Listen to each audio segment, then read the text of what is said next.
One of the most innovative brands in the nail industry sent me a gift box. Happy 14th anniversary, MelodySusie. To celebrate that, we're going to unpack it and see what's inside, try the products. Also, I got myself flowers because I can buy myself flowers, and I'm going to cut them into pieces and encapsulate into nails of my client Courtney. But first, let's see what's inside the box. New electric nail file. They have two different options on their website, orange and pink color. As you can see, I picked pink. This is the new model by MelodySusie MB450E. It's rechargeable, portable, and with a brushless motor. Handpiece is rather light and has the same style. It's chrome pink and black. I like that they always include in the kit all these essential accessories, such as this holder for the handpiece when you will be working with it on the table, or a different option if you're working on the go and wearing a e-file on your belt, carbide and ceramic bits for product removal or fills.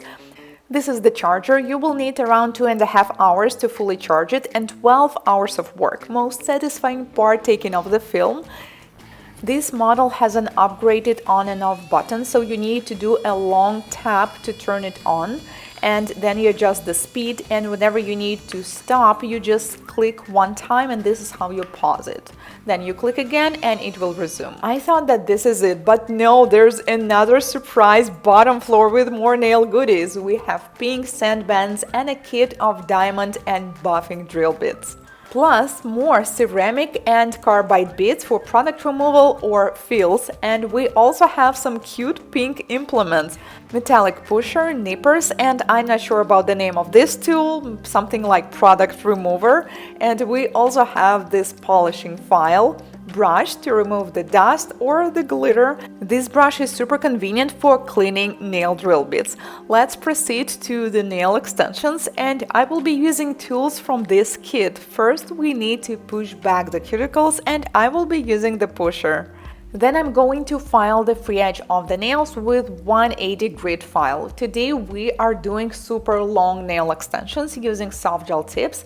I usually try to file the nails as short as possible because we are going to do glass transparent nails and we do not want the free edge to be seen through. Then I'm going to do dry manicure using new electric nail file and a nail prep, which is technically a part of it. I'm using flame-shaped diamond bead with red abrasive mark. The speed is 18,000 rotations per minute. Forward mode. I always start by cleaning one side of the nail, and I do it on 10 nails.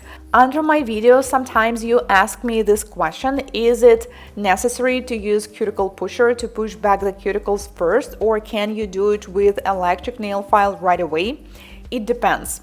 In this case, with this client, I will definitely recommend using pusher first because her cuticles are rather hard and they are sticking and spreading across the nail plate. So if you do it with electric nail file right away, you may accidentally damage her cuticles. So it's better to do pushing back first. This is how you gently separate the cuticle from the nail plate, and then we can clean it with an e-file. I have a special playlist on my channel with electric nail file reviews, and I think I did at least 30 by now. So usually for me it's enough to do just one nail to be able to tell what kind of electric nail file it is, and I'm definitely loving this model. I think I will be using this a lot. Even though it's small and compact, it's still powerful, and also I like that it's not too noisy. Then I switch to reverse mode. You can do this by clicking simply one button on this e-file. You do not need to stop it. It will automatically do it for you. You will notice that the motor stops to 0 and then goes back to the speed that you had before. Because I need the exact same speed I was just using, just a different rotation. So we switch to reverse mode. The speed is still 18,000 rotations per minute, and now I'm working on the opposite side of the nail.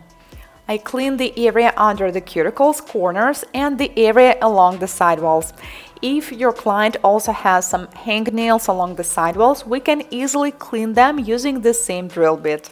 Finally, I'm going to push back the cuticles using the same beat and the same rotation, which is reverse, so it will be easier for me to trim them.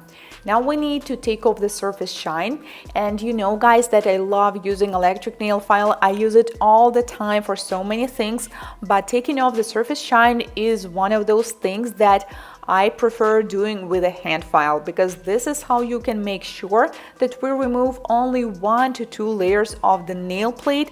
We're not actually filing it off, we just slightly remove the top ones that have some oils, dirt, and we do not want them because we want our surface of the nail to be clean to have a better adhesion with the product. But if you will overfile the nail, then it will be too thin and sensitive, and it may have the opposite effect. It is not going to have a good adhesion with the product and it may not last. So be careful when you're doing nail prep. It's so important to find that balance. Do not overfile or damage the nail, but at the same time to prep it really well. Make sure that you do not miss any spots, especially along the sidewalls. Then it's time to trim the cuticles. I decided to use manicure scissors. Sometimes I do it with electric nail file, but it always depends on the skin and on the client. In this case, I thought that this way might be easier for me. And then we proceed to the nail prep to apply the product. First, I apply dehydrator and let dry, and then non-acid primer. Since we will be doing soft gel tip extensions, we will also need to apply base coat and cure it for 30 seconds in LED. Then it's time for the fun part, and we're going to apply tips. We decided to do extra long stiletto nails. I apply some gel on the tip and apply it on the nail. I'm not going all the way to the cuticle. I have a little margin because we're going to file it down and add some gel. This technique will allow you to have invisible growth line. Once the nails will grow longer after 3 to 4 weeks, there will be nothing. I've removed the sticky layer near the cuticles because we did not apply the tips all the way up. And now I'm going just to file the free edge to get rid of this plastic residue to make sure that we have a crisp and even shape on every single nail. And before we proceed, I'm going also to file this area near the cuticle. I will be using carbide bead, 20,000 rotations per minute speed, and this is forward mode. When I do this, I only use forward mode, but if you are left-handed, then reverse mode might be more convenient for you and you will need to work in the opposite direction.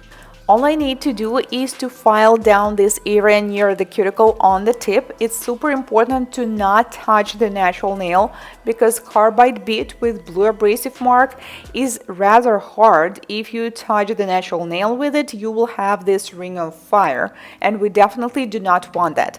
So be careful and file only the tips. You can always see that this residue, this nail dust from the tips, it's different. It looks a little bit like plastic and it has these big white flakes. This is how you know. If you do not see it and there's only a little dust, that's probably your natural nail. Do not forget to file along the sidewalls and near the cuticle, and once it's all smooth, I also prefer to buff the surface of the tips. And let's do the inlay design. By the way, I had the idea of this design for so long now. First, we need to take a rose and remove some petals. Oh my god, it looks so evil probably, but come on, I mean, these flowers, they are dead already. And then I'm going to cut the petals. I always appreciate my models and my clients' time, so I try to do everything beforehand. So I cut these petals before the client came, but then it took us a while to do these nails, and do you know what happened? They got dry, like completely dry, so I had to do it all over again. So unfortunately with this design you cannot prep it like 2 days before. However, after a while, these petals, they started to dry, like the ones I'm applying right now on uncured gel. And you can see the edges, they're a little darker. Later, I realized that they look even better this way. So when they are fully dry, you will not be able to apply them like this. So I think it's better when they are like half dry. Then I'm going to apply some golden foil in between because golden matches perfectly with this gorgeous red color. This is how we do the inlay design. First, I apply some gel I prefer medium or thick consistency so it's not going to run all over. I do not cure it, and then I apply some petals on the top. Since we have long nails, we can afford ourselves to use a big pieces of petals, but depending on the length, you can use different ones. This design will perfectly work for any shape and length. I think it's going to look gorgeous even on short nails, so definitely give it a try. And then I add some golden foil. Freeze cure it for about 20 seconds, and then we need to encapsulate it. I apply the same builder gel on top, and then I take more. Using the printing technique, I'm going to encapsulate it, and this is the moment I realized this design is going to look gorgeous. Because before you encapsulate it with clear, it's like, well, okay, just some red pieces of something, but once you encapsulate it, it looks so different. We used the same petal of the same rose, but you can already see that they look a little different. Some of them turn darker and some of them are more red, which I think is even better. I decided to use hard gel instead of polygel or acrylic because it gives this super transparent glass look, and that was the goal, to make these nails look like glass. After we encapsulate it, I cure it in LED for 1 minute, and this is how it looks. Actually, it looks like they're finished, right? But you know, I'm never satisfied with that. They still need a little retouch, like a little filing and shaping. So I take off the sticky layer, and then I realized that no, actually those were tips, so they don't really need shaping, but I'm going to buff them on the surface a little bit because I want everything to be super smooth. 180 grit buffer will be enough, so I'm going to buff the surface along the sidewalls and near the cuticle area. Whenever you feel that using buffer is not enough, feel free to switch to the hand file 180 or 150 grit and fix the sidewalls. Oh my god, you guys, I almost forgot to show you one of the coolest things that was also included in this gift box. At first I thought that this is the pink wallet with MelodySusie logo, and I was like, okay, I will have a new wallet, but then I opened it and no, this is not just a wallet, this is nail drill beads bag. I have never seen anything like that yet, and this is something I needed so bad because I bring my nail drill bits all the time here and there, and now I have a cute little house for them.